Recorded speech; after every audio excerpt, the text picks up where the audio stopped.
Recording studio Gopalganj. DJ Prince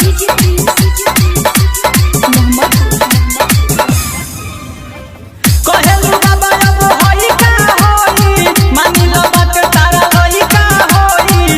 कहेलू बाबा अब होई का होई मानी लो बात तारा होई का होई। लेके तू मोल जड़ी कुल्ही पे ए बुची एगो टोटरम काला ए बुची एगो टोटरम काला हाथ फेरना तनी गुली पे।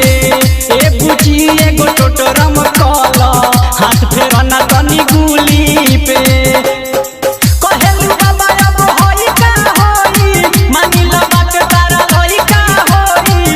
कहेलू बाबा अब होई का होई मानी लो बात तारा होई का होई। लेके तू मोल जड़ी कुल्ही पे ए बुची एगो टोटरम काला ए बुची एगो टोटरम काला हाथ फेरना तनी गुली पे।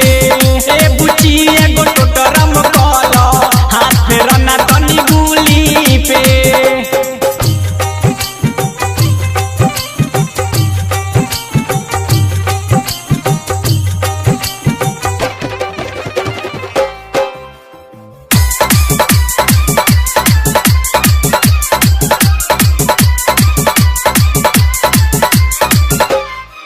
तनी फूलवा चढ़ावो छक पानी के गिरावो।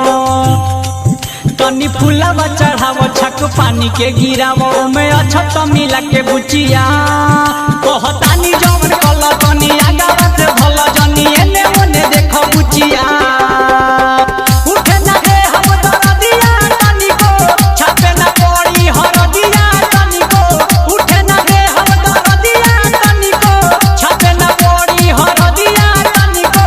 लेके टूटी करेनु मूली पे ए बुची एगो टोटरम काला ए बुची एगो टोटरम काला हाथ फेरना तनी गुली पे। ए बुची एगो टोटरम काला हाथ फेरना तनी गुली पे।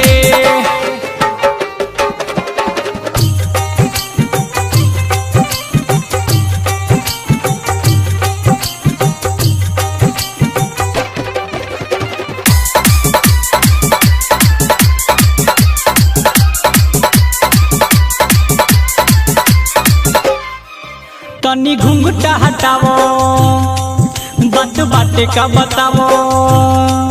तनी घुंघटा हटावो बात बाटे का बतावो। दूर होई परेशानी बुचिया आवो देह कर टाइट हम ना पी तोहर हाइट। चलो सुध कोई जाऊ कुटिया राइटर हरे राम सोनू भी आई है। एसपी संदीप हाथ घंटी बजाई है। राइटर हरे राम विकास भी आई है। एसपी संदीप हाथ घंटी बजाई है। आज ये बरहम बाबा खुली के ए बुची एगो टोटरम काला ए बुची एगो टोटरम काला हाथ फेरना तनी गुली पे। ए बुची एगो टोटरम काला हाथ फेरना तनी गुली पे। अरे ये बाछी तनी जल्दी करो ध्यान को बैठ के टाइम हो गइल बा।